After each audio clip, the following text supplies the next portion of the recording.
Olá, ouvintes. Meu nome é Carol Messer. Olá, pessoal. Meu nome é Fabrício Dias. Meu nome é Bruno Farretan. Estamos com um convidado especial Muito hoje. especial. Seja bem-vindo, Bruno. Gostaríamos de agradecer sua presença, ter aceito nosso convite. Ele vai se apresentar melhor do que eu, mas antes eu gostaria de agradecer. E hoje a gente está ao vivo no YouTube e depois vai ficar gravado no Spotify esse áudio. No YouTube e no Spotify. Bem-vindo, Bruno. Obrigado, Muito prazer. Obrigado pelo convite. É uma satisfação enorme te receber. Estou assistindo no Flow. Né?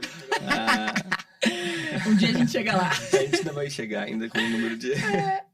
E aí, conta um pouquinho de sua formação, se apresenta aí. A maioria já te conhece, né? Meu Instagram, quando eu falei lá do Cepulpo, passou mal. Falou, não acredito que o Bruno vai no podcast. Então, Exageros à parte? né? Não. Então, eu sou médico, né? Minha formação foi no Rio, eu sou carioca. Eu nasci no Rio e... Que isso? Pode ir, manda ver. Não, que entrou... Não, eu nasci no Rio, eu sou carioca. Eu me formei na Universidade Federal do Estado do Rio de Janeiro em 2006. Eu fiz residência de clínica na UFRJ, onde eu trabalhei com doença do colágeno durante uns 6 anos.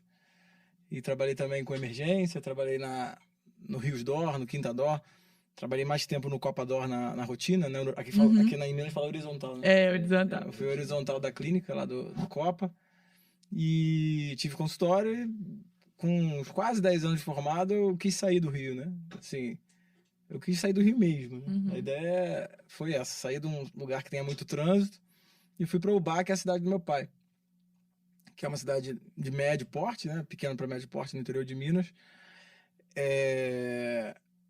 E quando eu cheguei em Ubá, abri o concurso para a UFV, onde eu fiz concurso, entrei, fiz mestrado e também tinha acabado de abrir o Unifagoc, que é uma faculdade mais particular lá. Eu entrei também para a faculdade. Então hoje eu trabalho na UFV, no Unifagoc, com consultório e com blogueiragem, né? Sou blogueiro também. Isso aí é um ponto importante da carreira. Esse é o ponto central, né? É o ponto central. E você pensava ser professor antes, quando você entrou na faculdade, por exemplo? Então, eu nunca penso em nada. Não, mas é uma característica minha, né? O Marcelo, que tá aí, que é meu compadre, ele sabe disso. Nunca pensei em nada, né? Assim, a gente nunca conversou sobre alguma coisa muito futura, entendeu? Então, o meu caminho dentro da medicina era me formar médico, né? E pensei em fazer psiquiatria durante um tempo, mas a teoria da psiquiatria me agradava, a questão de comportamento, mas a prática não. Uhum. Então, assim, para mim, a coleta, o discurso, quando ele já é parte do sintoma, né, já mistura para mim, ficou pesado. E aí eu fiz clínica médica porque eu não queria ser cirurgião, entendeu? Assim como eu fiz medicina porque eu gostava de biologia. Nunca tive, não tinha essas coisas. E a questão da docência, eu nunca pensei assim, sabe? Ah, eu vou ser docente.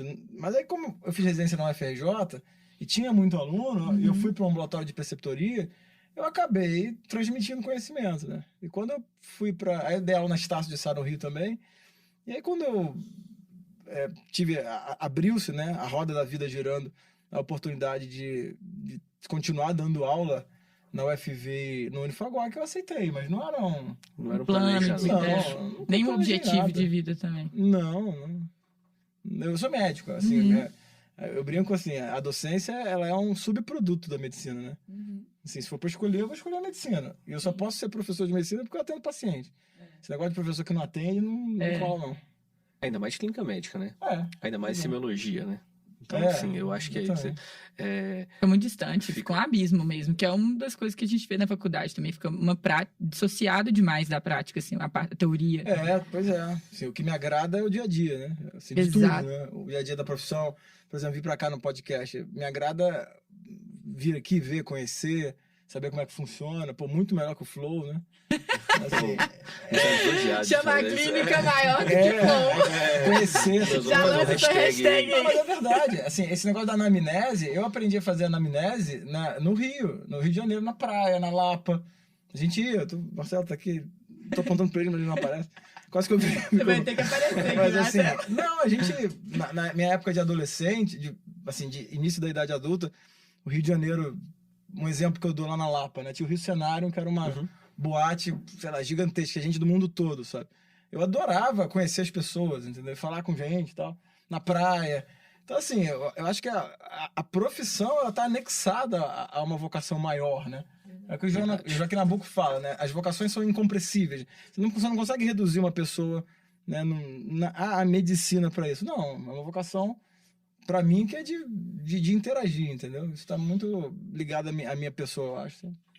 E ser médico é muito disso, né? A gente vai falar com as pessoas e, assim, se comunicar e entender e saber da rotina, de tudo, conseguir tirar daquela pessoa a história dela, eu acho que é a essência da medicina, né? Assim, os problemas, as frustrações, as angústias, isso está dentro da gente, assim, essa vocação, né? Podemos chamar assim de vocação. Isso a gente estava até comentando sobre técnica, né? A gente como que tem coisa que a gente não consegue aprender e não consegue ensinar também. Que técnica que eu vou te ensinar para você extrair do seu paciente uma história perfeita, assim?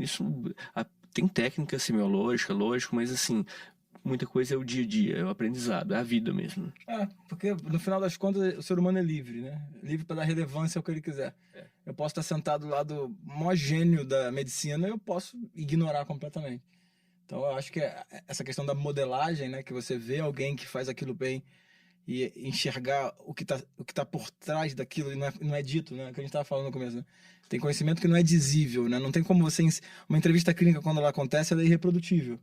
Ela pode ser presenciada, né? Para um aluno, ele pode presenciar aquilo com um grande médio durante anos e ele aprender como é que se faz aquilo, mas ele não consegue replicar aquilo só com palavras. E isso é foda, porque é artesanal, não tem jeito. É artesanal. E é um grande desafio para quem está ensinando ou tentando ensinar isso para os meninos que estão aí na formação, seja na formação acadêmica, depois na formação enquanto residentes para clínico, por exemplo. E para os meninos também, né? Tentar, assim, compreender a complexidade disso no começo do curso, por exemplo. Porque é difícil, porque... O que é medicina, né? É o quê? São 6 anos? São 6 anos, né? É o quê? É um somatório de crédito? Não é. A medicina é uma identidade. É um currículo. Não é isso. A medicina, ser médico é uma identidade que você cria. Né? Que tem ali um conjunto de hábitos, né, virtuosos que você tem que adquirir, treinar, praticar, saber, conhecer, para poder você sozinho conseguir, enfim, agir, né, um dia na sua vida, né? Sim. Isso é difícil, porque é um trabalho lento, né? Um trabalho, é um horizonte de 30 anos, né, de formação, né? E essa ansiedade que a gente vê muito nas gerações... Sempre existiu, na verdade, mas eu acho que isso vem muito força, assim, nessas gerações atuais. Essa ansiedade primeiro, de ter uma trajetória toda já definida quando entra para a faculdade. Já sabe o que quer, depois o que vai subespecializar, depois onde vai trabalhar. Isso eu acho que engessa muito uma coisa que a gente não dá para perder, que é essa liberdade, assim, de deixar as coisas acontecerem. Esse é muito bonito na medicina. Algumas coisas, elas te escolhem, assim. Você vai fazendo, de repente, é isso aqui que eu sou. E é legal você falar isso, assim. É legal você falar isso, Bruno, porque a gente, hoje, todo mundo planejado, tem minha vida exatamente... Super engessado. Tudo. Se eu não Daqui fizer... tantos anos eu vou ter isso. Exatamente. A gente tá falando, não, deixa a vida te levar, não é isso, a vida. Não é a pagode, né? Mas não é. Mas também não é engessado. Não é engessado. É ter a liberdade de, no meio do caminho, falar assim, eu planejei X. Não tô conseguindo cumprir isso. Espera aí, será que tem alguma outra coisa? Ou mesmo você ser levado. Você mesmo falou assim, eu queria ser médico. Aí, no meio do caminho, clínica médica, e vai, daqui a pouco você está construindo uma trajetória, assim, e uma trajetória única que ninguém, a trajetória também não é replicável, como as experiências não são, né, então, assim, por isso que é importante viver mesmo, medicina eu acho que é vivência do dia a dia, cada paciente observar, assim, eu vejo muitos meninos, isso dá muita ansiedade neles também, necessidade de colocar, eu quero ir, eu vou para aquele estágio, mas eu não faço nada, eu só vejo. Gente, mas só ver tanta coisa, você vê um profissional que você admira, ou alguém experiente, ou um médico fazendo, a forma que ele pergunta, a forma que ele observa, a forma que ele faz, a forma que ele palpa. Tem o professor Savassi, que é um grande nome pra gente, e aí, toda vez que eu tenho oportunidade, eu entro no quarto, a gente olha muito paciente dele lá no hospital, E toda vez que ele tá, às vezes eu acabei de sair do quarto, ele entra, eu falo, vou voltar com o senhor. E volto, porque a forma que ele faz é diferente, aquilo vai me agregar. Então, você estava falando disso no seu podcast ontem, sobre, assim, você tá vendo uma guitarra, tenta descrever a guitarra, tenta descrever o violão. É difícil você colocar em palavras, a gente sempre vai perder alguma coisa na linguagem. Então, você vai descrever o exame físico abdominal, como faz. Você vai perder, você não vai conseguir. Então, quando você tá vendo uma pessoa que é experiente naquela área fazendo, e você tem a oportunidade de ver, não, isso não dá para descrever o quão valioso é, assim, essa oportunidade de aprender. A linguagem vendo. tem uma facilidade que permite que a gente converse, né? É. Mas, por outro lado, né, a linguagem, a tentativa de descrever a expressão das próprias impressões é um trabalho, né? Então, você ser capaz de se expressar. Tanto que, assim, a literatura é isso, né? O que é a literatura? Você pega aí uma grande obra. Ela não é apenas um relato histórico de uma coisa que aconteceu. É um relato das coisas, do que acontece, né? Exatamente. O que acontece? Você pega, sei lá, Shakespeare. Você vai ler e fala assim, ele relata o que acontece na vida humana e o que vai se repetir, né? Agora, aconteceu na época dele e vai acontecer daqui a 200 anos. Então, essa capacidade de se expressar, ela é uma arte muito complexa, né? E isso, a linguagem técnica, ela ferra com isso tudo, né? Você tentar responder tudo no quadrado da técnica. Nossa. É claro que a linguagem técnica ela tem um objetivo, né? Que daqui a 50 anos você não tem que interpretar uma figura de linguagem. Isso. Não posso botar no artigo assim, eu dei um tiro no pé, né? Porque o cara vai falar assim, pô, o que é isso? Será que ele pegou a arma e deu um tiro no pé? Porque na época lá, dar um tiro no pé significava, né? Que eu mesmo fiz algo ruim pra mim. Mas a linguagem técnica ela tem um objetivo, mas ela não é a verdade. Né? Você nunca vai chegar à verdade pela linguagem técnica. Inclusive, ela é criatura, né? Uhum. Então, você achar que você vai descrever o mundo pela medicina, ela é a criatura se voltando contra o criador. Né? A medicina é um recorte limitado. Bem né? limitado. Bem limitado da realidade. A MBE é uma ferramenta tosca. É fato. Ela é tosca e descreve muito mal o ser humano no indivíduo dele. Mas é o que a gente tem, né? Isso é verdade. Permitiu vários avanços, mas só para, assim, antibiótico, né? O que tem de antibiótico na MBR? O uso inicial dos antibióticos? Quase nada, né? Uhum. Né? Cirurgia? Nada. Então, assim, os grandes feitos da medicina, óbvio que eles entram, tem que entrar pela MBR, a gente tem que dominar a MBR, mas se não é a medicina baseada em evidências que vai, assim... Ela é um bisturi na mão do clínico. É uma ferramenta mesmo. O cirurgião não pergunta pro bisturi assim, o que eu faço agora? Assim como o clínico não pode fazer isso, né? O clínico tem que dominar esse mundo que está fora da medicina, né? É até uma frase que a gente fala, né? Domine todas as técnicas, mas na hora de ver um paciente, seja na hora de avaliar um ser humano, seja outro ser humano, Isso, né? Então, assim, eu acho que a gente não... Técnica, a gente tem que... Até para traduzir e trazer a história para o papel e para o nosso registro. Vai servir para isso. A técnica vai servir para isso. Agora, na coleta da história, na anamnese, ou mesmo no dia a dia médico, usar só técnica quem usa tá fadado ao fracasso mesmo. Vai ser substituído por máquina. Exatamente. E se resumir a isso, né? É diminuir demais o nosso serviço se a gente resumir tudo à técnica. É muito maior do que isso. A gente tem que usar a nosso favor e saber usar, mas não se resume a isso, né? Não dá pra gente simplificar tanto assim. Sim. Na faculdade, como que a semiologia surgiu? Assim, surgiu da clínica médica? Pra mim, na sua vida, Não, cara. Na época da semiologia, eu nem dei importância, sabe? Uhum. Eu ouvia só os caras dizendo que era a matéria mais importante, eu estudava para passar na prova. Os meus primeiros... Eu passei 4 anos da faculdade como um colégio, entendeu? Uhum. Eu queria passar na prova e pronto, e não tinha muito interesse por isso, eu tinha outros interesses em paralelo. Eu tinha mais interesse em outras coisas, literatura, em parte religiosa. Foi uma época que eu estudei espiritismo, sabe? Era o que me movia, né? E ajudava para passar na prova. Assim, eu entrei novo, com 18 anos, acho que vocês também, né? Entraram novos. Eu não, eu fiz 2 anos de cursinho, entrei com 20. Tá, então assim... Eu fui entender o que era semiologia mais velho. Até tava conversando com... Vou ficar falando dele também, não, porque... Eu até tava conversando com ele que a maturidade vem mais tarde, né? Então eu comecei a entender a importância daquilo já na residência, cara. Foi a residência que me deu a percepção do que eu tava fazendo. Até essa maturidade, né? Como na faculdade a gente... falou um sentimento que algumas vezes já pensei, assim, como que a gente é imaturo mesmo, para entender a importância do que a gente está estudando aquilo, né? Não tem como, é pérolas aos porcos pra mim, no meu É. caso. Né? O cara tava jogando pérola pra mim, não tá nem aí. Eu perdi um professor, né? O professor Wagner. Lembra dele?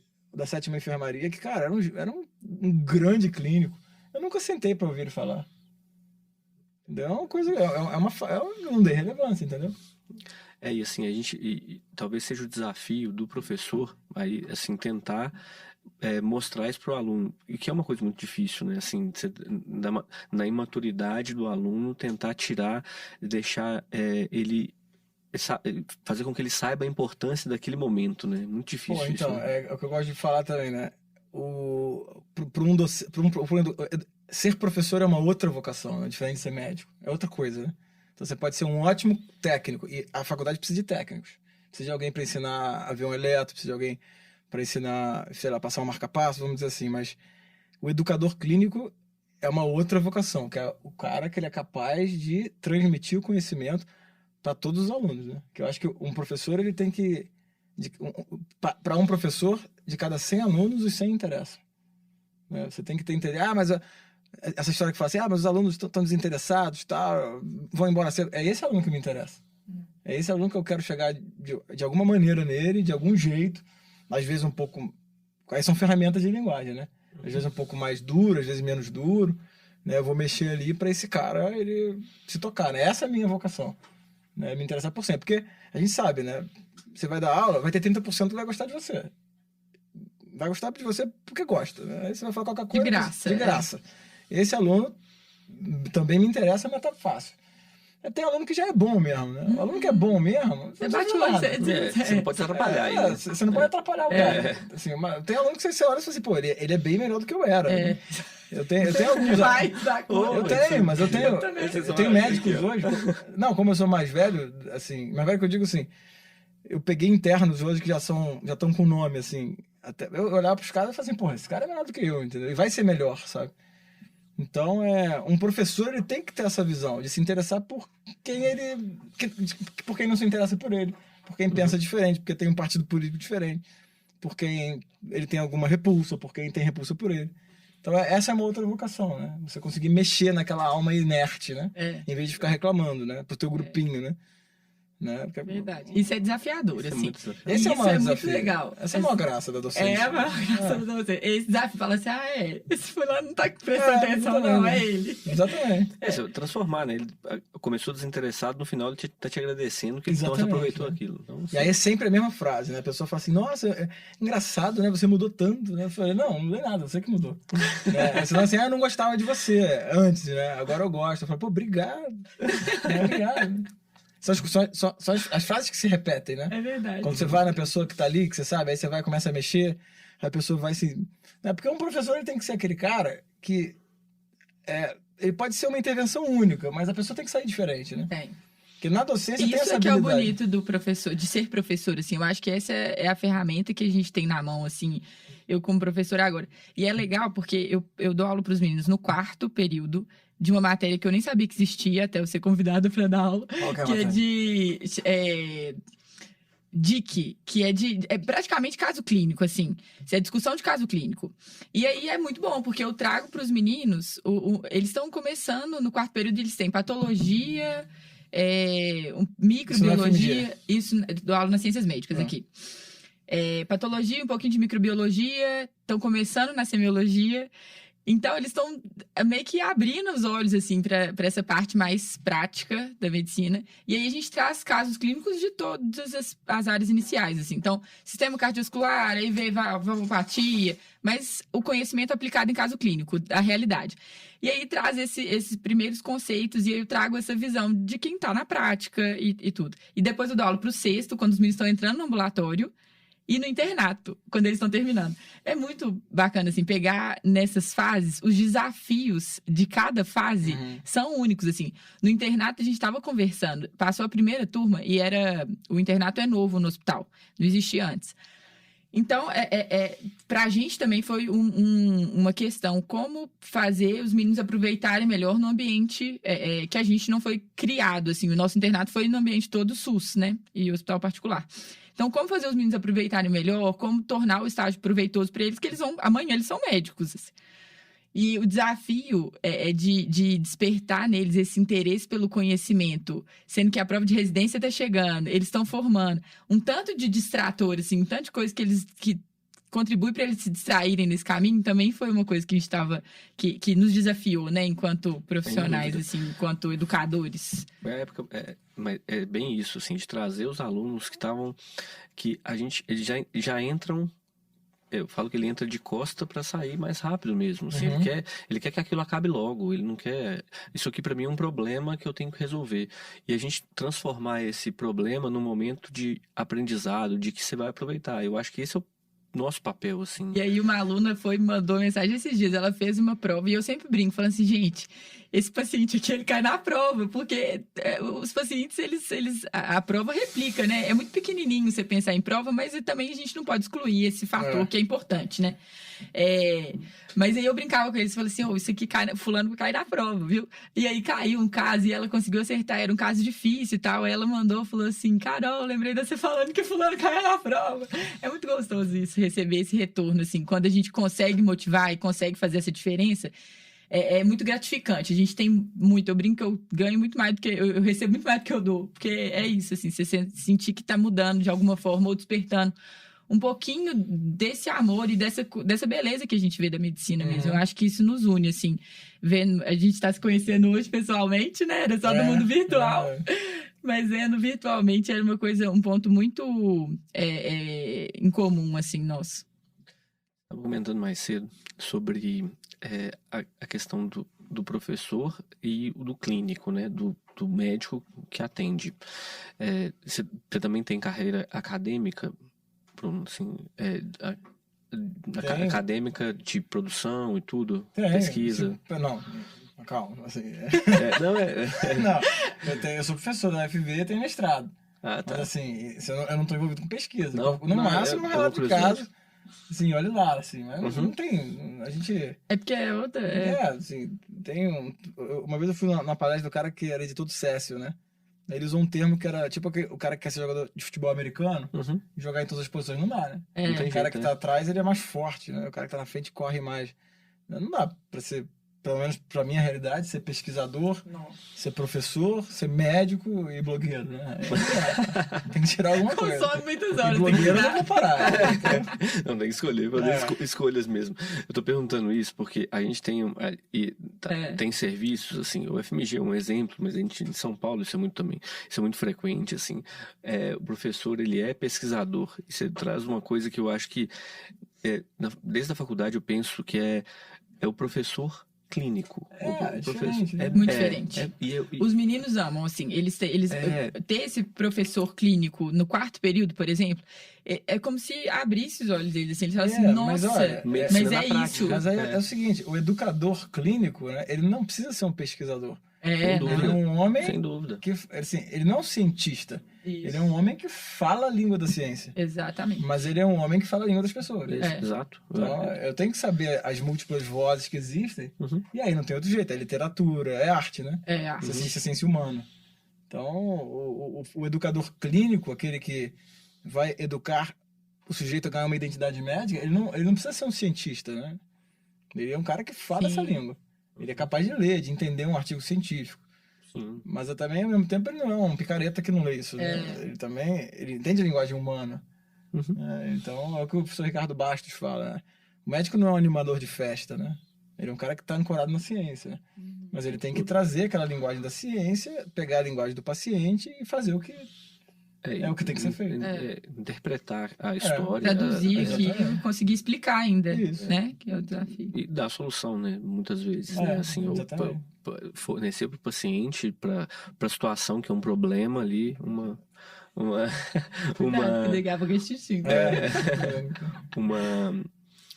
uma solução mesmo, assim, através de uma história bem coletada, da interpretação dos sinais, sintomas e da vivência do paciente, assim, e isso é interessante, muito legal você falar, que é essa parte que é a arte da medicina, a gente fala isso, né? Assim, o estado da arte, que é como entender a vida do outro, assim, como a gente conseguir entrar na vida do outro, respeitando os limites, mas ao mesmo tempo modificando, né? Nossa função é essa, né? Sim. De uma forma ou outra a gente vai modificar, a gente vai entrar na vida da pessoa e vai modificar a vida dela, mas sem isso também invadir a pessoa de maneira a tirar dela a liberdade, tirar dela a essência, né? Que isso é muito, essa é a parte da arte, é o que não é ensinado, né? Sim, claro, sem dúvida. E me conta uma coisa, pergunta que não quer calar. Dos mesmos autores, o pessoal tava brincando, os mesmos autores de A Clínica Mesmo Soberana, a Semiologia Vence. Então, isso toda frase feita, ela representa uma parte da realidade, né? Mas não toda. Por exemplo, a semiologia não vence Manjo TC, diagrama de TEP. É óbvio que não vence, né? Tanto que a semiologia está nos scores de probabilidade pré-teste, né? Sim. Tá, a clínica é soberana Até certo ponto. até você dar o diagnóstico de apendicite. Que aí tem que operar, né? Então essas frases feitas, na verdade, elas têm como objetivo fazer uma generalização, né? E essa generalização, ela mostra que o quê? Que uma entrevista clínica, né? A habilidade de um médico naquele ritual, né? Essa habilidade naquele ritual, essa habilidade é soberana, né? Uhum. Nunca vai ganhar, nunca uma máquina vai derrubar um médico, né? Pode derrubar em alguns algoritmos, mas né, naquela relação que é estabelecida, né, que gera confiança entre duas pessoas, a semiologia vence mesmo.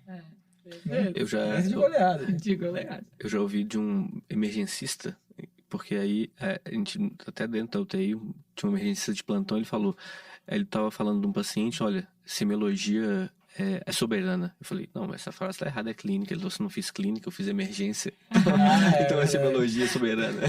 Mas ó, emergência, medicina de família, tudo isso é clínica. Exatamente. São braços da clínica médica. Todo Mas mundo tá junto. É clínica médica, Exatamente. é um braço. A gente só E pra quem tá assistindo a gente agora e tá começando a semiologia, os meninos do quarto período, Gabi, ó. Uma dica, fala, eles adoram dicas, conselhos. Você recebe todo dia na caixinha. Pergunta uma dica, cada dia dá uma dica diferente. Cada dia. Hoje, a dica de hoje. Sei, uma dica só? Não, pode ser várias. Aqui a gente tá... Não sei. Presta atenção no seu professor. Então, eu ia falar duas coisas, cara. Primeiro, a sua consciência era formada quando você pensa mais em você do que no seu ideal, né? Porque você tem um ideal na cabeça que é daquele médico caridoso, né? E que não quer fazer as coisas por dinheiro, que ama o próximo, que escolheu o lado político certo e que tem uma série de virtudes. Você cria um ideal ali. Só que quando você tá ali na terça de manhã com calor, chega um paciente meio desagradável, você fica com raiva. E aí você sente uma farsa. Então pensa mais em você e saiba que dentro de você tem todos os vícios, né? Gula, todos os pecados capitais, né? Gula, soberba, inveja, né? E que um bom aluno de medicina, se ele não tiver caridade, ele vai virar um soberbo. Esse é o fato. E outra coisa é você pensar menos nos trejeitos e mais no caráter.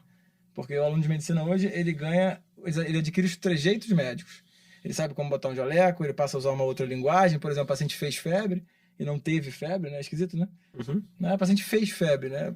Porra, é o jeito que o médico fala.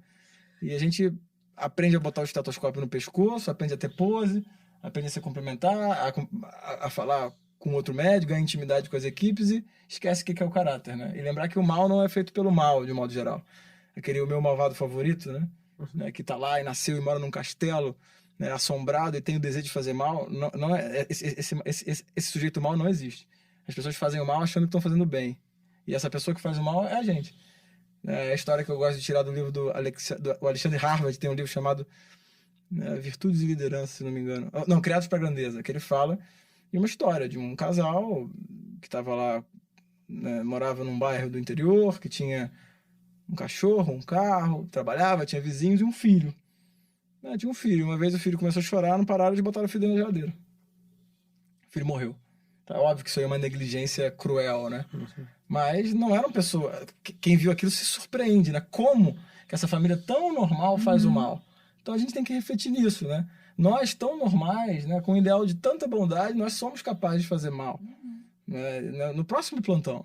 Né? Agora, basta um dia que você acorda um pouco pior, basta, né, uma decisão que você toma que prioriza mais o dinheiro do que a sua capacidade de estar naquele lugar, né? É um plantão que você pega como recém-formado, que você tá com medo de não saber entubar, mas é aquela sepsis que você não reconhece, né? Que morre, entendeu? Então, é olhar menos pro ideal e mais pros seus vícios, né? E olhar menos pros trejeitos e mais pro caráter, né? Sendo que caráter é o conjunto de hábitos que você cria ao longo da sua vida, que podem ser hábitos bons ou ruins, né? Não é só medicina, né? E não é só medicina, né? Não é só medicina. Medicina é uma parte. Não é isso que mede o médico.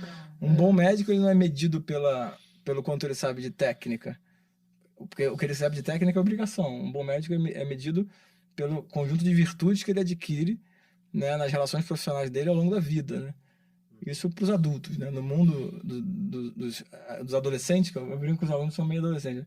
Para esse mundo ainda surpreende, né, aquela questão técnica. Caraca, o professor deu um diagnóstico de pellagra. Não, depois, né, na nossa faixa etária, eu acho que a gente começa a medir as pessoas por outras coisas, né? Exato. Acho que é a dica que eu ia dar. E a gente vê também que as pessoas nos medem muito mais por isso também, porque Totalmente. quando a gente tá na adolescência ainda aí na faculdade e vendo, isso é tão distante, assim, o valor é muito mais um diagnóstico difícil, as raropatias, uma punção, né? que você consegue, Uma punção que uma você intubação que você fez, isso, né? é muito mais técnico. E aí, com o passar do tempo, as coisas vão chegando no lugar, eu acho. Cada coisa vai assumindo seu espaço e isso aí toma uma relevância enorme, assim. E o retorno que os pacientes nos dão, isso retrata exatamente, assim, o que... Começa a ter a relevância que deveria ter desde sempre, né? E acaba que a gente não vai se deixando a técnica em primeiro lugar, sempre estudar, ler, e assim, e a essência mesmo de cada um, a essência da pessoa, ela vai se perdendo, assim, com a maturidade parece que a gente vai recuperando isso e vai revalorizando e ressignificando isso mesmo, né? Sem dúvida, porque assim, a primeira fase, né, da aquisição de conhecimento, ela é muito técnica, né? Então a gente vai passar o quê? 10, 15 anos da vida, né, com obsessão técnica, né? Por isso que é importante ter um mestre, né? É importante ter um cara de cabelo branco que fica do teu lado, que vai te botar freio, né? Isso é fundamental. Se você não tem essas pessoas, é difícil, porque a técnica não vai te responder tudo. Exatamente. É a história do médico cowboy que você falou. Assim, ele vai sozinho ele não vai conseguir... O médico cowboy é a brincadeira que eu faço no Instagram, do cara que se forma, né? Ele é recém-formado, aí chamam ele pra trabalhar não sei aonde, ele vai, sobe no cavalo, bota a espingarda no ombro e vai, né? Vai entrar numa cidade que ele sabe, sei lá, quem é o prefeito, quem é que são os pacientes, e alguém fala que, não, é tranquilo. Tá pagando bem. Tá pagando bem, e o cara vai e pronto, né? Esse cara vai ver filme de faroeste e ver o que acontece. É mesmo. É tudo, né? Normalmente esses cowboys não se dão bem, não, né? E o que eles passam também não é muito bom. Não, exatamente. Ou só se dão bem se forem muito virtuosos e tomando muita bala, né? Exatamente. Exatamente. E às vezes, e assim, acabam que não aprendem, né? E ficam batendo naquela mesma tecla e vai na hora que a pessoa assusta, ele tá no meio de um fogo cruzado mesmo, ele não sabe se defender daquilo. Ele não adquire uma consciência moral. Não. O cara, ele pelo contrário, ele adapta o discurso dele ao que ele deseja. Por exemplo, um exemplo clássico é o aluno que entra na faculdade de medicina, você pergunta no primeiro período para ele se ele colocaria alguém em risco. É 100% que não, que é um absurdo e tal. Você perguntar de novo, você botaria alguém em risco por dinheiro? A resposta também é não botaria. Você botaria alguém em risco? Você botaria alguém em risco por dinheiro? Não. Até oferecer o primeiro plantão. Até alguém falar assim, não, tá tranquilo. Lá, tranquilo lá, se qualquer coisa o doutor fulano tá lá, é só chamar. Né? Então, aí o cara muda o discurso, né? No começo ele fala que ele não aceitaria, não botaria ninguém em risco. Depois é ele que tá colocando. Não, depois ele fala assim, não, mas olha só, é melhor eu do que não tem ninguém, sabe?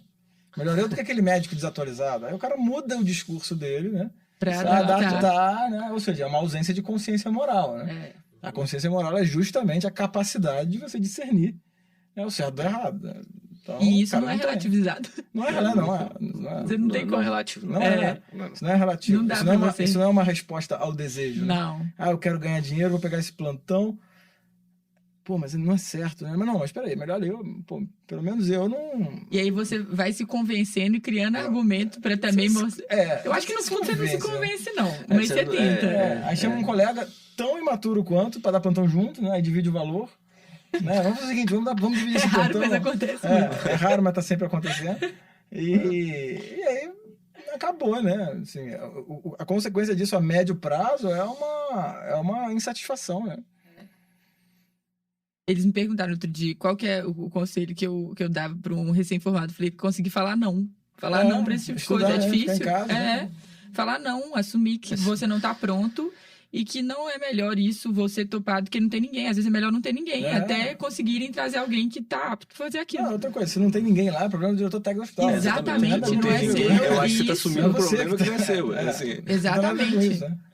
Você tá, não tem ninguém. Tá bom, não tem ninguém. Continua sem ninguém. Vai continuar sem ninguém. A gente não tem que... mas isso é o falso argumento, né? O argumento que a pessoa faz para tentar convencer não sei quem de alguma coisa que não tem... Que ela quer ganhar o dinheiro. Ela só quer ganhar o dinheiro, exatamente. pronto. Melhor resposta para isso, mas não tem ninguém. Você fala assim, mas comigo é pior. Pronto. Comigo vai ser pior. Bom, já resolve. Mas aí essa resposta ninguém vai conseguir dar. No dia vai ter que dar. Tem que dar. Mais do que não ter segurança, é ter a falsa sensação de segurança. É verdade. Tem uma pessoa ali que tá despreparada, mas não tem um médico ali. Exatamente. Tem um médico ali, mas é pior não ter o médico do que ter. Tem um comediante americano, Groucho Marx, não sei se vocês conhecem. Ele tem uma frase que é muito boa, né? Ele fala, eu não me filio a clubes que me aceitam como sócio. Não, é simples, né? É aquela coisa, né? Eu não vou dar plantão num lugar que me aceita como plantonista. Quer dizer, eu não vou trabalhar num lugar que me aceita como plantonista, ou eu não vou levar ninguém para ser atendido num lugar que me aceita como plantonista, se eu não tenho experiência, né? É uma pergunta que eu gosto de fazer também para fincar você gostaria que a sua mãe fosse atendida por alguém que nem você? Ou você pede pro seu professor atender a sua mãe? Exatamente. É isso. É bem isso. É isso, assim. Aí a galera xinga, né? Para de seguir, enfim. Mas aí tem 10 que seguem. Mas é aquela... A gente, lógico que eu não tô defendendo ninguém de ser médico do familiar, não falo isso, mas assim, na hora que a gente começa, a gente tem tanta insegurança e atende tantas pessoas sem a técnica correta, que a gente não tem essa coragem de atender um familiar nosso. Na hora que a gente começa a ter a segurança de dar uma opinião num familiar, atender o familiar, aí eu acho que a gente já está começando a ter um pouco de consciência e um pouco de, já tô mais maduro. Mas olha, essa percepção da maturidade técnica e médica, ela vem de fora. É o cara que é mais experiente que fala, que vai te chamando, entendeu? Eu lembro quando o professor Papi, né, que foi meu grande mestre da FRJ lá, que foi o cara que montou o ambulatório de colagenose na FRJ, um senhor que tá com mais de 80 anos, um dia ele me ligou passando mal. Falou, Bruno, eu queria que você viesse me atender. Eu falei, porra. Nossa, aí... Você me falou isso outro dia, que foi um professor nosso... Não é possível, esse cara me chamou, é porque ele confia em mim, né? Então, é uma validação, né? Uma validação. Uma vez o Ricardo, o endócrino do Rio também, um cara... muito bom, né? O pai dele internou com uma suboclusão intestinal. Ele, não tem como você acompanhar meu pai? Eu falei, cara. Ele eu falei, se esse cara tá me chamando, é porque agora. Então, essa validação é externa, ela não é interna. É isso mesmo. Pra você chegar num nível de validação interna, você tem que ter passado pelo externo. Às vezes, quando vem da externa, você se questiona. Fala assim, mas será que eu tô... Eu tá ligando pro Bruno certo? Não, peraí. Isso é muito interessante. Isso acontece com a gente diariamente, né? Assim, a gente, da primeira vez que isso aconteceu, eu pensei, falei assim, meu Deus. E assim, aí você começa a ficar sofrio, você... eu tive... O peso da responsabilidade, né? Muito, mas ao mesmo tempo que é um peso, assim, da responsabilidade, você... essa validação, ela é muito boa, porque é sinal, assim, você tá fazendo as coisas no caminho certo, você tá no caminho certo. Você tá construindo alguma coisa. Uma vez um professor também me chamou, pra atender ele, cara, ele falou assim, não, porque eu tô com uma diarreia. Eu falei, eu também fiquei, cara. Não pode te atender. Quando você me chamou, eu também fiquei, cara. Então, assim, é externo, cara. Não tem jeito. Eu também tive... externo para pessoas sérias, né? Sim. Então, ainda mais quando é uma pessoa... Eu tava falando disso outro dia. Pessoas que te inspiram, não são os mestres, assim. Quando alguém que te inspira, que você tem como exemplo, te dá esse retorno, te procura, quer sua opinião, você fala assim, poxa... conhece alguém sério e obedece, entendeu? Exato. É mais fácil. Né? É mais fácil. Esse cara é bom porque ele, a família dele é legal, os hábitos dele fora do hospital são legais e ele é um bom médico. Beleza, vou imitar esse cara. Isso. Ah, não, mas eu quero ser original. Tal. Quer inventar a roda. Inventa não, não vai ganhar o prêmio Nobel. A roda tá aí, tem tanto Exatamente, tempo. Imita esse cara. Precisa disso, né? Isso também vai acontecer naturalmente. Isso Ou então fazer melhor também. Nossa, é uma arrogância sem limite, né? É. A pessoa, não, você é melhor. A gente ouviu esses dias, assim, um caso bem ruim, assim, que a gente acompanhou. A evolução, o evoluir do caso não foi bom e tal. E aí a gente escutou disso, não, vou fazer tal especialidade porque eu vou ser melhor do que quem atendeu fulano. Isso É é imaturidade. É uma eu acho. imaturidade. É imaturidade mesmo, assim. A gente no nosso dia a dia, assim, as nossas inspirações, aquelas pessoas que nos inspiram, a gente tem como referência, essas pessoas, assim, tem que a gente imitá-las não é um problema, assim, e a gente vai construindo, entre aspas, né, imitando o outro, a nossa forma. Lógico. Isso é uma construção. Aí eu vou ser melhor, não sei se eu vou ser melhor ou pior, eu tenho uma referência e vou seguir meu caminho, assim. Preocupante com a distância. Exatamente, cara. Mas assim, você tem que construir o teu caminho com quem é melhor. Exatamente. E já que é pra você copiar, copia um bom. Você se identifica também. Melhor, né? Exatamente. E pronto. Pra mim, o melhor cara, é isso. Exato. Né? E assim, e eu vou seguir, né, com essa referência. Habitualmente, a gente estava falando de dicas, né? Talvez seja Seguimores adoram dicas. Os seguimores. Seguidores. Uma dica, você acabou dando uma dica sem querer dar a dica. Que é isso, assim, tem uma referência, né? Siga alguém, assim. Siga alguém. Siga o mestre, né? Mesmo, né? O que você tá lendo aí? É o roteiro? Não, eu tava vendo pergunta, porque eu abri teve caixinha. Aí ele tá mandando pergunta. Exatamente. Você gosta muito de literatura, né? Não, de forma desordenada, mas eu gosto. Por que de forma desordenada? Eu leio um monte de coisa ao mesmo tempo e é uma bagunça só, entendeu? Você começa o livro e não termina? Muito. Meu Deus. Eu tô lendo um monte de livro ao mesmo tempo. Assim, eu vou lendo, vou pegando algumas histórias e vou... E vai juntando. Vou vendo, depois eu volto no livro. Assim, mas eu tive a minha maior inspiração assim, na clínica médica, que foi minha professora na faculdade... Foi quando eu decidi, assim, eu fiz minha faculdade toda enviesada para pediatria. Desde que eu entrei, eu não sabia que eu não queria cirurgia, e aí era muita coisa de pediatria, gostava e tal. E aí meu primeiro internato foi de clínica médica. Na primeira semana eu falei, eu quero ser clínica. Eu achei, minha inspiração, assim. E aí tudo que ela fazia, eu falava assim, gente, que lindo. E ela falava muito da importância da literatura, vou filmar assim. você ao vivo aqui quando você fala. Pode falar. E aí ela falava muito da importância da literatura na formação. E a primeira pergunta dela... Gente, eu morri de vergonha disso até hoje. A primeira pergunta dela foi, qual foi o último livro que vocês leram? Quando ela tava conhecendo a gente, né? Tipo, você é daqui, por que você fez medicina? Qual foi o último livro que vocês leram? Aí o Galo tinha ganhado. Eu tinha lido o livro do Galo só. Aí eu, pra falar com ela, falou assim... Aí eu cutuquei minha amiga do lado... Não, me fala um livro aí. Ela, que fala um livro? Só fala que você leu o livro do Galo. Aí eu fiquei com mais vergonha. Ela riu. Ela falou assim, não, mas tá bom, o Galo ganhou, não sei o quê. Mas ela, disso tudo para falar da importância, assim. Ela abriu muitos olhos dessa relação da literatura com a medicina, dessa influência, dessa interface que tem, né, assim. Claro, a literatura tá acima da medicina. Maior. As ciências humanas, elas são maiores, né? Então, a medicina é uma área técnica. E você vê isso de alguma forma, assim, o quanto que isso te ajuda no dia a dia, assim, ou te ajudou, ou... Muito, assim. Por exemplo, eu entendi o que era docência através do livro do Lima Barreto, né? O livro Clara dos Anjos, que ele fala da história da Engrácia, que era a mãe da Clara dos Anjos, né? Que era uma pessoa que tinha todos os méritos e tinha vontade de educar a filha, mas não conseguiu, né? Não conseguiu ali exemplificar, né? Quais eram as consequências reais das decisões mal tomadas, né?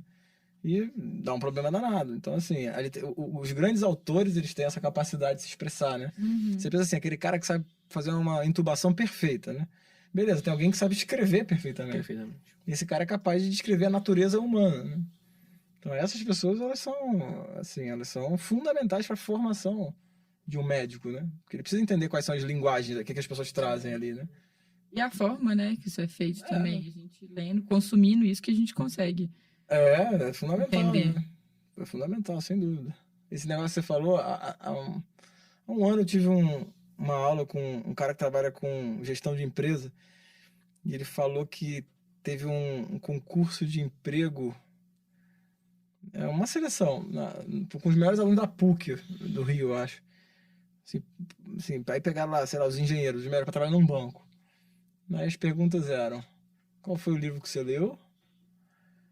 O que você faz nas horas vagas? O que você fez nas últimas férias? E as perguntas assim, sabe? Uhum.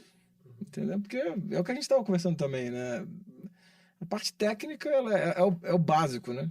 Assim, como é que é essa pessoa? Igual o marido que fala assim, pô, mas eu não traio minha mulher. Cara, pô, não, eu não traio, eu trabalho. Eu falei, meu amigo, peraí, É o cara, básico. isso é o básico, cara. É o mínimo, né? Você não vem com essa história pra cima de mim, não.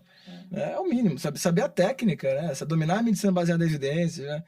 Tá se atualizando, tá estudando, tá descansado, tá bem alimentado, é o mínimo, né?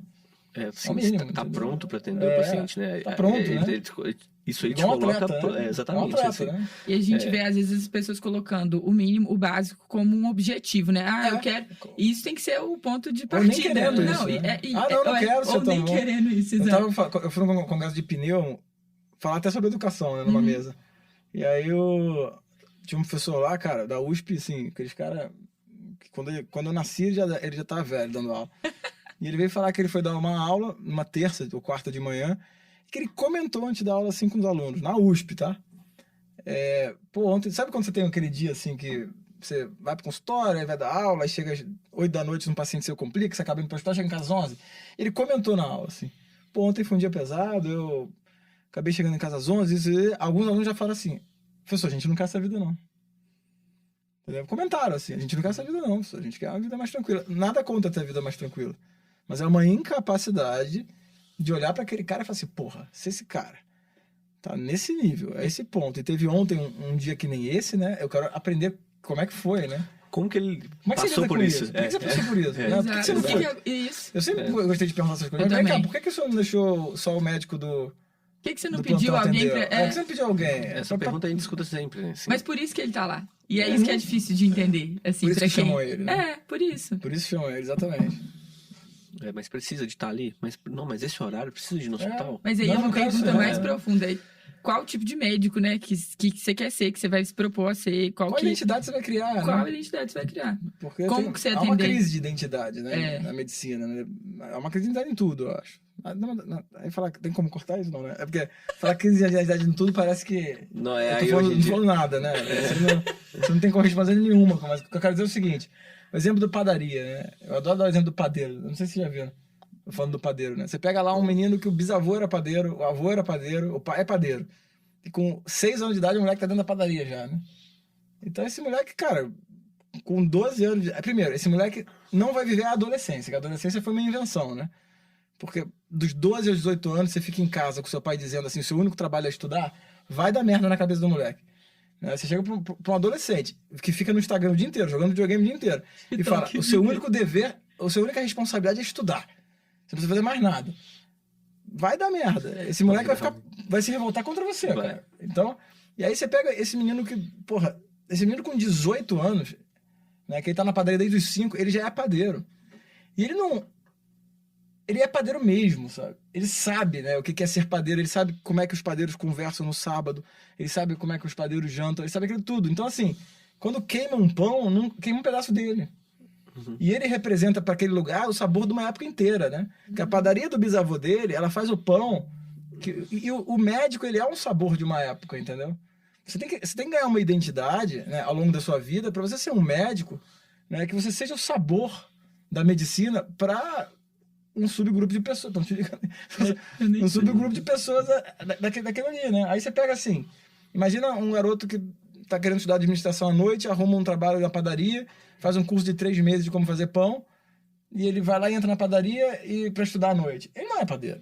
Se queimar o pão, queimou o pão, entendeu? Então, como você vai conseguir, dentro da medicina, entender que você precisa ganhar uma identidade para que o seu trabalho vire algo, né, que seja o sabor daquele lugar. Esse é o grande desafio do educador também, né? E da gente, né? Porque a diferença desse aluno da USP que fala assim, eu não quero ser isso não, né? E desse professor, é que esse professor tem uma identidade, esse aluno não tem. Então ele não é nem capaz de dizer... Esse aluno, ele nem sabe se ele quer ou não quer. Não. Ele não tem condição de dizer, entendeu? Eu até falei isso com o professor. Ele falou assim, não, acho que não é isso não. Eu falei, não, tudo bem. Mas não tem mesmo, né? Não tem capacidade pra... Não tem, não é capacidade de dizer que não quer. O que ele pensa é no prazer imediato. Ele fala assim, sofá, né, bebida, diversão, festa, sexta.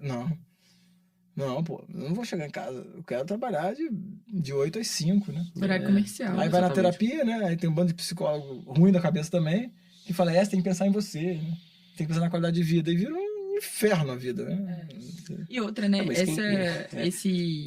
O mundo perfeito ele não existe. O mundo, ele é feito de sabores, de frustrações, e é isso que faz parte. A vida é assim. E a gente tem que buscar, a gente estava falando disso num episódio aqui, para trás aí, que é escolher ser feliz, né? Assim, ser feliz na adversidade. Não vou esperar tudo tá perfeito, igual eu programei para eu ser feliz. Então, não vai dar para você, eu vou ser feliz quando eu chegar em casa. Medicina, para mim, é chegar em casa tá a hora. Você também não tem que ficar trabalhando de plantão noturno, etc. Você dá para você escolher. Só que saber que você tem que construir, que vai passar por isso. E que, eventualmente, você vai ter que voltar no seu hospital ou voltar na sua clínica para atender tal e tal paciente, porque isso acontece. Faz parte de ou quem se você não voltar, a responsabilidade é sua também. Exato. Aí depois não reclama. Não reclama. Aprender que isso também traz felicidade, assim. Exatamente. Isso também é ser feliz, assim. Eu posso ser feliz fazendo isso, assim. Eu acho que é uma outra esfera, né? É uma outra esfera, porque isso aí é a construção de você se tornar o profissional que o seu mestre procura. Passa por isso a construção. De você se tornar um profissional daqueles que você vai ter reconhecido depois, né?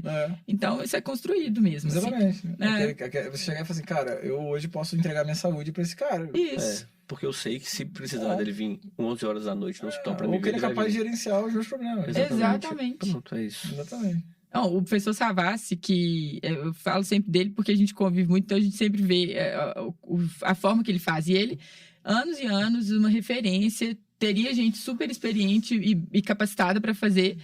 E aí teve um dia, eu tava com barrigão, grávida ainda, era domingo, 8 horas da noite. E eu voltei para ver um paciente nosso que eu tinha... Fui para casa falando assim, gente, não sei. Sabe quando você vai com aquele feeling, assim, do olhar clínico, que não tem como a gente colocar em palavras? Eu fui, aí deu umas 2 horas, falei, eu tinha pedido o exame, falei, vou voltar lá. Eu já tinha olhado o exame, tava bom. Mas eu falei, eu quero ver esse paciente. Aí eu voltei, quando eu entrei, o professor Savassi estava lá dentro. Aí ele tá assim, o que você tá fazendo aqui, menina, com essa barriga desse tamanho? Eu falei, eu tô te perguntando mesmo, o senhor tá aqui 8 horas da noite. Ele falou assim, é claro, como é que eu não vou ver meu paciente 8 horas da noite? Não interessa se é domingo, se é sábado, eu tô aqui porque eu tô aqui para ver meu paciente, ele precisa de mim. Então, essas são detalhes que a gente tenta colocar isso, a importância disso para as pessoas. Ele é fã de Guimarães Rosa, você sabe? Super. Todo dia ele cita Guimarães Rosa. Por que você não chama ele para falar de Guimarães Rosa? Ele vai vir. Sério? Ele é um ótimo escritor. Que maneiro, cara. Ele vai vir, já topou. A gente só não conseguiu acertar ainda o horário, porque a agenda dele é disputada, mas nós vamos conseguir ainda esse ano. Chamar a clínica para receber. E ele é um ótimo escritor também. Você falou de literatura, né? Ele escreve muito bem, assim. Já escreveu, tem vários livros escritos. Ele é assim, uma... Não só de medicina, né? De literatura mesmo. Não, e assim, um prazer estar perto, porque toda hora você está aprendendo alguma coisa. Teve um dia que os acadêmicos estavam lá sentados, aí eu falei assim, gente, deixa eu trazer aqui para vocês, a melhor coisa que eu podia fazer para vocês é isso aqui, ó, apresentar para vocês o Savassi. Esse é o Savassi. Então, se vocês estiverem vendo ele ali no corredor, pede para entrar com ele, faz... É isso, gente, porque a pessoa tá... Ele inspira conhecimento, ele respira, exala conhecimento, é muito legal. É o que você acabou de falar, assim, você citou vários mestres aí, né? Você citou várias referências, assim, eu acho que é exatamente isso, assim, são nossos exemplos, são aqueles que vão te validar externamente, mas são suas inspirações. Olha, esse professor, eu me inspiro nele, assim, então essa pessoa foi a que me inspirou a ser clínico, a ser médico mesmo, né? Então... E é bom, assim, você se inspirar em pessoas do mundo real, porque você consegue trazer um pouquinho da sua expectativa, alinhar um pouquinho a sua expectativa com a realidade. Porque eu vejo muitas pessoas colocando os ideais dela em mundos factícios que não existe, assim, o mundo da rede social, onde você só vê a felicidade, a viagem, a vida perfeita de todo mundo. E a realidade é diferente. A rede social é uma parte da nossa vida, né? Assim, você escolhe o que você vai mostrar ali. Lógico. Né? Então, é um pedacinho pequeno da nossa vida e que geralmente as pessoas escolhem os melhores pedaços para colocar ali. E aí, o que eu vejo é as pessoas alinhando as expectativas dela todas naquilo, assim. O profissional da rede social, o fulano que tem não sei quantos mil seguidores e que tem a clínica perfeita e que trabalha só durante a semana. E aí, quando você vai ver a realidade, vem uma frustração enorme, porque a realidade não passa por ali. Então, quando você consegue trazer as inspirações, seus mestres dentro da vida real, isso fica muito mais fácil de assim, não fácil de atingir, mas que fica mais palpável dentro da realidade. Se isso desse felicidade, ia ser mais fácil, né? Se você falar assim, pô, olha só, tem muito seguidor, ganhar muito dinheiro e trabalhar pouco, dá felicidade. Beleza, vamos embora. Mas, cara, o Jim Carrey fala, né? Eu queria que todo mundo fosse muito rico e muito famoso pra ver que não tá aí a felicidade. E ao mesmo tempo, essas pessoas, né? Às vezes, sei lá, às vezes tem um cara que, sei lá, tá rico, tá trabalhando pra caramba, não sei o que, você vê que o cara tá amargo, né? E esse cara, às vezes, eu sempre fico pensando na minha cabeça, assim, às vezes até esse cara tá passando uma BMW em frente a uma obra, né? Ali amargo, puto, e tem um pedreiro ali, assim, morrendo de rir, assim. Alegrão. Feliz da vida, cara. Trabalha domingão, exatamente. No domingo ele vai pegar o canário dele, levar pra praça pra tomar sol, e assim, tá feliz da vida. E quantas vezes eu já não peguei paciente, né, mais humilde, né, o último que eu lembro, um cara que trabalhou numa olaria a vida inteira, né, fazendo tijolo, 8 filhos, né. Aí tá lá, o cara, 8 filhos, né, trabalhou com tijolo a vida inteira, com ciência cardíaca, né, e o cara assim... Eu falei, pô, você não tá com medo de morrer, não? Ele falou, já fiz... Minha vida já foi feita, meus filhos estão aí, a família do lado, né? Você vê, o cara olha pra trás e ele valida a vida dele, né? Aí você fala assim, cara, tá vendo? É isso, esse cara, ele acertou alguma coisa, né? Na vida, né? É isso que eu quero, né, pra mim, né? E não tá no dinheiro, não tá... Óbvio que, porra, quanto mais conforto, melhor. Esses caras passam necessidade, né? Mas não tá nisso, né? Tá não é só isso, não significa a isso. essência não é essa. É a mesma coisa. Exatamente. A essência não é essa. Não é só isso, né? Porque a felicidade não é isso, né? Não. Engraçado que hoje aconteceu isso na enfermaria. Passei para visitar um paciente, um pós-operatório, uma cirurgia grande, abdominal, uma hepatectomia gigante, assim. Paciente com tumor. E ele me recebeu com um sorriso, assim, no quarto, assim, um pós-operatório horrível, assim, mas normal, né, pelo quadro. Me recebeu com um sorriso e me... Carol, pô. É pra ver a pergunta mesmo. Tá assim, eu quero saber quando que eu vou poder voltar a pedalar. Eu falei, é uma boa pergunta. Por que pedalar? O que me faz feliz é isso. Então, assim, é um valor numa coisa que eu nunca pensaria que ele fazer essa pergunta. Eu falei assim, quando que eu vou embora pro hospital? Quando se eu vou melhorar desse negócio que tô aqui? Então, assim, não, quero voltar a pedalar. Então, como que...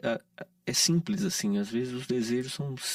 A pessoa, vou ser feliz se eu voltar a andar um quarteirão de bicicleta, eu tô feliz, então... É a meta, né? É a meta, a meta atingível do cara é essa, tá bom? E quando a gente consegue alinhar, trazer um pouquinho dessa expectativa mais pra próxima da realidade, a gente não fica tão frustrado. E tem muita frustração que poderia ter sido evitada. Assim, tem frustração que não acontece, faz parte da vida mesmo.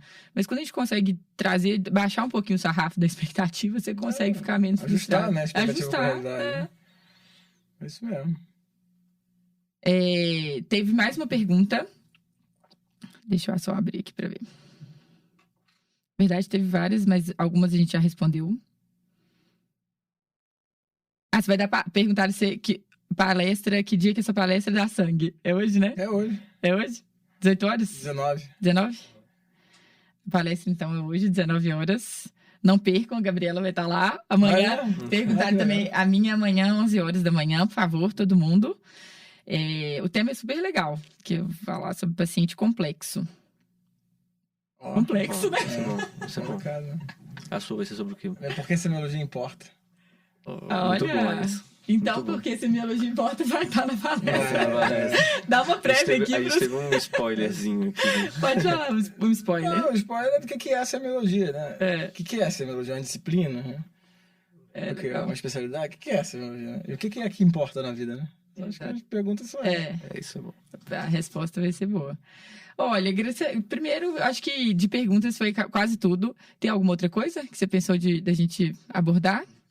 Não, eu acho que a gente conversou bastante coisa aqui sobre medicina, sobre a vida. Isso é legal. Assim, a gente foi muito feliz assim com sua presença Isso, e cara, aproveitamos eu muito. Eu adorei. acho que eu tô saindo daqui hoje melhor, sabe? Isso, Assim, obrigado, cara. sem dúvida, sem dúvida. Muito Eu bom, espero muito bom. que. Não, o pessoal já tá mandando aqui, que tá adorando. Tá É. ao vivo no YouTube, então tem comentário lá, pergunta. Eu não tô conseguindo ver tudo, porque tá travando aqui a internet. Mas era exatamente a expectativa que a gente tinha, assim, de trocar uma ideia das coisas, dos valores mesmo. Não. São coisas que às vezes a gente não consegue passar no dia a dia, porque não tem como conversar com todo mundo o tempo inteiro. Mas que aqui a gente quis. Sem roteiro. E sem roteiro. Pô, tinha que falar que tinha roteiro, cara. Fez um roteiro. Ah, mas é legal, já. Quem sabe faz ao vivo, né? É. E a importância, por último, perguntaram uma que eu achei legal aqui, que é a importância da comunicação na medicina. Então, aí tem que saber o que a pessoa está querendo dizer com comunicação, né? Assim, se é comunicar o quê, né? Com o paciente, Porque tem comunicar várias. com- Vamos partir, vamos entender que foi com o paciente, por exemplo. Acho que primeiro você ter a consciência que você não é essa pessoa empática que você acha que você é, né? Não é. E que muitas vezes o que você fala não vai ser interpretado da maneira que você está querendo dizer, né? E outra, que profissionalismo médico não envolve apenas as suas crenças, envolve a crença dos outros, né? Então você também tem que se posicionar respeitando a crença dos outros. Isso tem a ver muito com a apresentação pessoal, né? Hoje em dia a pessoa fala assim, não, porque eu tenho cabelo azul não quer dizer que eu sou pior médico por causa disso. É verdade. Mas às vezes ter o cabelo azul quer dizer que alguns pacientes vão escolher outro médico que não tem cabelo azul. E a culpa não é do paciente, ele tem o direito, entendeu? Então, aí, já que eu vou responder essa pergunta de comunicação, então comunicação não verbal, né? A comunicação física, né? A apresentação pessoal. A apresentação pessoal, ela não é algo que passa pelo seu desejo. Passa por o conjunto de desejos das pessoas que você tem o dever de atender, né? E pela interpretação do outro, né? De você. É respeito, né? Ao outro você tá ali bem vestido, né? E isso não quer dizer que você é melhor nem pior, mas é o começo da conversa, né? É o cartão de visita, né? Assim, às vezes você não falou nada, você nem abriu a boca, mas a pessoa já tem uma impressão sobre você.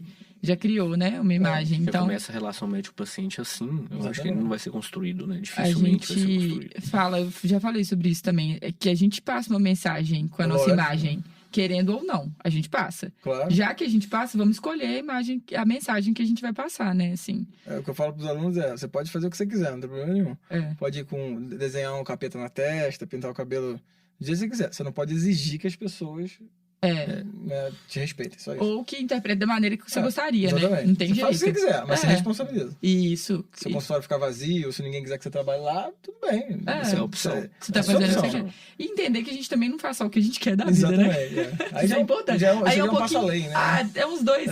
Acho que nós vamos precisar mais umas duas conversas aqui pra Exatamente, chegar nesse ponto. E eu acho que e aí isso é num ponto que, socialmente falando, assim, levando para a sociedade, que Nó. a gente tá numa complexidade é um ponto, tanta, é um assim, tabuzão aqui. você não pode. As pessoas são obrigadas a Aceitar aceitar qualquer qualquer coisa, assim. Então, isso é. E aí, por que a pessoa tem que aceitar um médico que XYZ que ela simplesmente não foi com a cara dele, vamos colocar assim? Por que ela tem que aceitar? Então não é assim. Se ela tem escolha, ela vai escolher e tem direito. Exatamente. Livre, inclusive, para gostar e não gostar. Isso, né? exatamente. A gente tá perdendo. A gente não tá perdendo, assim, mas a sociedade hoje está questionando até isso, né? Essa liberdade, né? Da gente ser de poder escolher, isso é bom para mim, isso não é. Isso eu quero para minha vida, isso eu não quero, né? Então, Exatamente. isso é difícil. Fechamos com chave de ouro, uma pergunta despretensiosa nos 45 do segundo tempo. Fez o Galo ou o Flamengo fizeram um golaço? Você pode deixar o Galo. 1-1, então, terminou essa partida. Podia ter falado do Flamengo, não teria problema nenhum. Temos um cruzeirense infiltrado aqui no Chamaquinho Calado. Infiltrado não. Por isso que é azul, né? Não, por isso é Por isso que é azul. Qualquer semelhança é mera coincidência. Tudo azul. Mas isso não é azul, isso aí é um tom de roxo diferente. É igual a camisa do Cruzeiro, né? Da cor da camisa do Cruzeiro. Brincadeiras à parte.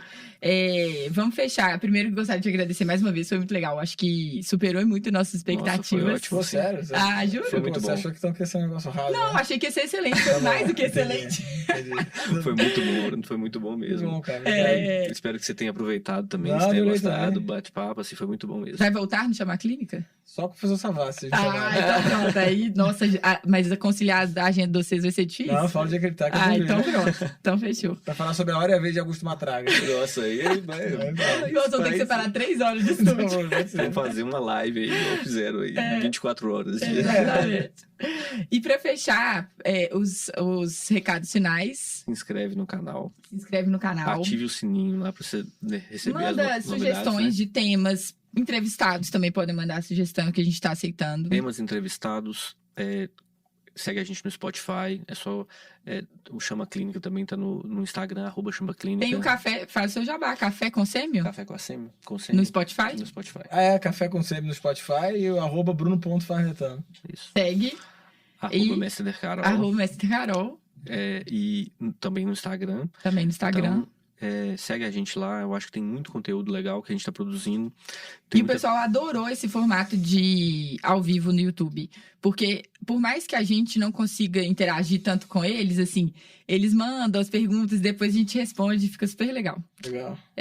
E a frase, a gente sempre fecha com uma frase. Eu acho que a de hoje vai ao encontro de muita coisa que a gente falou aqui. E é do William Osler, que a gente usa direto, a gente cita ele aqui.